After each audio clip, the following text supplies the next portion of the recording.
If you're calling that 3-4 defense, what sometimes people will like to do is throw those low curls to the outside, cause you a mega headache. I'll give you an example of what those are. I'm sure everyone that's watching this show has probably had it happen to them if they've played online. So we're going to take a look and see if we can do that. So for example, anytime I call this nickel 2-4-5, right, the buck slant, because it doesn't have flat zones, what people then will do is the pressure can get in, but if you don't, say you block somebody and then the pressure gets picked up or something,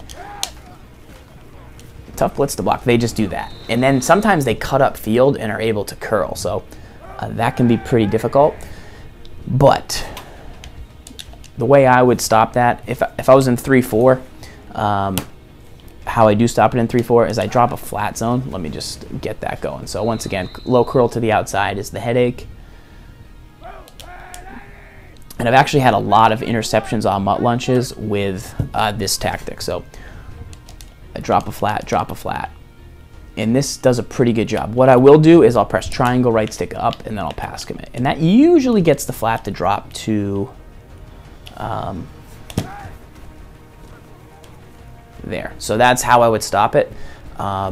You just need to be smart enough to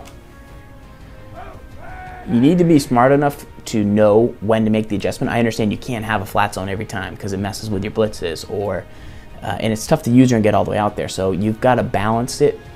What I will say, and I say this a lot on Mutt Lunch, which we stream on this channel during the week, so follow to know when we go live, but I always talk about that play, you call it, right? First down. Your opponent goes to the huddle. Second down, they come out, and they just saw what play you called. They just saw that you called that play, and they saw that play has no flat zones. And then they think you're calling it again, but then you hot route a flat zone, and now they're in trouble. So you got to remember, your opponent, when he's playing mind games, he's seen what play you've called because the game tells you what play has been called. And so if they're seeing a play without flat zones, they're going to throw to the flat. But if you keep putting flat zones out there, that's why I get so many picks with Kuechly, Wagner, and pick sixes too that are valuable. So because they don't expect flat zones, but you're just manually putting them in there. So that's what's good.